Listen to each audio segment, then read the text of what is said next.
The thought of not seeing my father for a long time, even in his worst moods, left a deep sorrow in my family and me.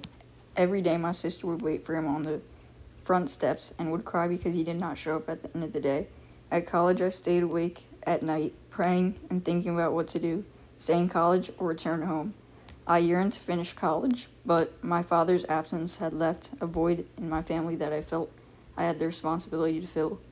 Family always came first, so I felt torn. After going back and forth many times, I made the decision to withdraw from college at the end of the first semester of my sophomore year and return home. After Christmas break, I went back to Santa Clara to finish the last 2 weeks of classes. I was preoccupied and irritable. Smokey, sensing something was wrong, asked what was troubling me. I'm just worried about finals, I told him. I decided to let him know about my decision after final exams because I did not want to bother him with my problems before then. I visited Father O'Neill on Friday and gave him Mrs.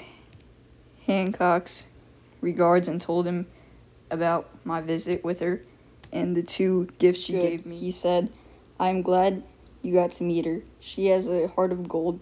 Yes, she does. When he told me, I looked tired and asked if something was wrong. I shook my head and told him what had happened at home and what I had decided to do. Oh no, I'm so sorry. I can understand your feelings. He paused for a while and then added firmly, but I disagree with your decision to leave Santa Clara. But I feel responsible for my family, especially now that my father has left. Don't you think that finishing college is also your responsibility? Think of the sacrifices your family made for you to be here. Think of the people who believe in you and contributed to your scholarships. So, don't you think that you have a responsibility to them too? Besides, remember what I have told you. Everything happens for a reason, and you must have trust in God. I do have trust in God, Father, and I appreciate the sacrifice people have made for me, and I don't want to let them down. But, look, son, I know how difficult this can be for you, but I think you should take more time to reflect on your decision in light of our discussion. Meantime, I will offer a novena for you and your family. The more I thought about Father O'Neill's advice, the less sure I was about my decision. That evening, I walked around the mission gardens trying to clear my mind. Was I being selfish if I stayed in college? What about my dream of being a teacher? I thought about how Trumpita, Torito, and my mother were working to get by. I felt guilty. I returned to my room and struggled to get started on a paper for my philosophy final. I put it aside and went to bed, but had a hard time sleeping. I was so depressed and discouraged by Sunday that I did not feel like going to the first meeting for new sodality candidates that afternoon. At Smokey's instance, I dragged myself to it and took an aisle seat in the back of the room and tried to pay attention to Father Shanks. After he welcomed us, we joined him in prayer for the new year. He then wrote on the blackboard, "What is the meaning of and purpose of my life?" The question held my attention because I often wondered why my family and I had suffered so much. My father would say, "We were cursed." I want you to answer this question to yourselves. Father Shanks said, pacing up and down the room. It's not easy, but it's one we must all seek to answer. He moved to the back of the room, stood next to me, and continued, "Where can we find clues in our faith and life experiences?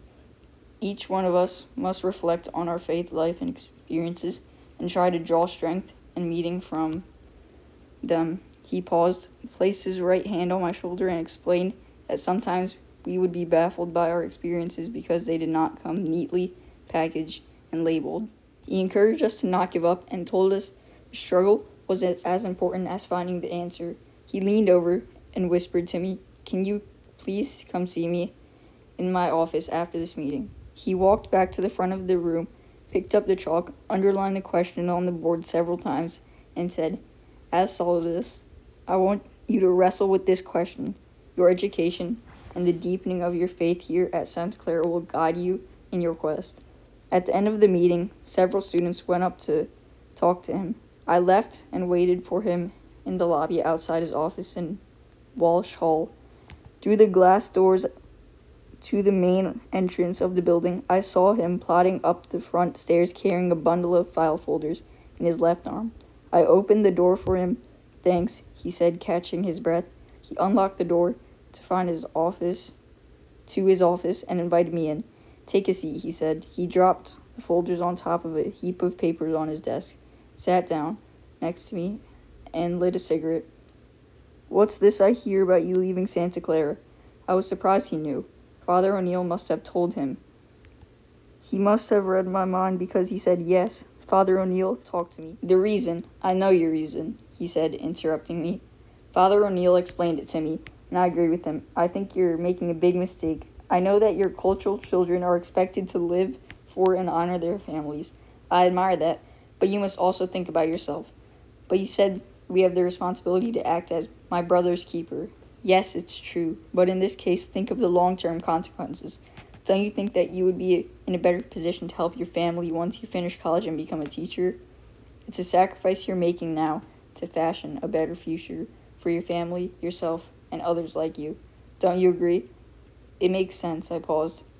"I'd like to think more about it." I felt pain in the back of my neck and shoulders. "I agree. You should take more time to reflect on it. I'm confident you'll make the right decision." After I left his office, I went to the mission church. It was empty and silent. I knelt down before the painting of St. Francis at the cross and prayed.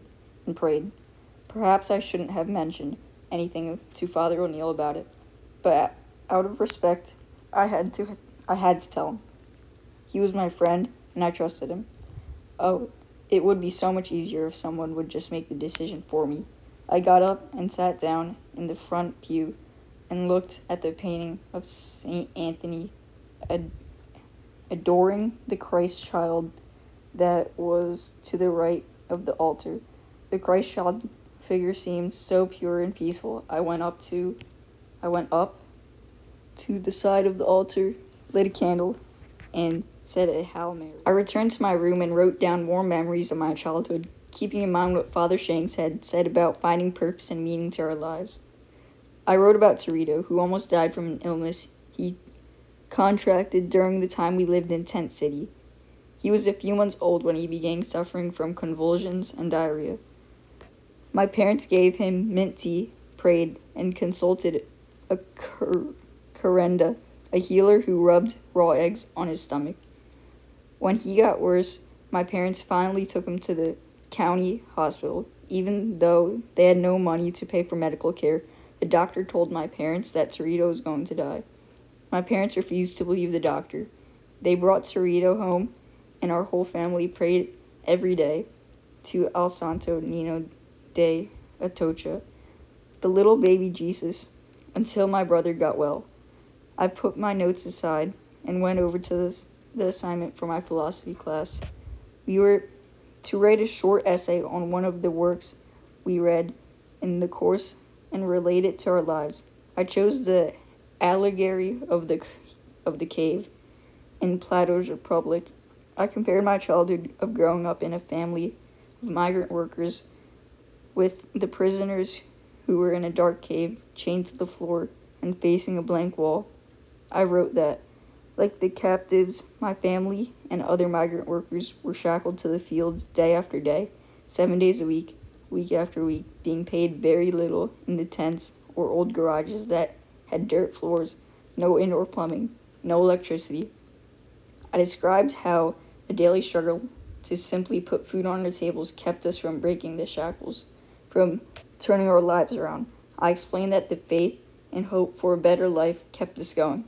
I identified with the prisoner who managed to escape and with his sense of obligation to return to the cave and help others to break free.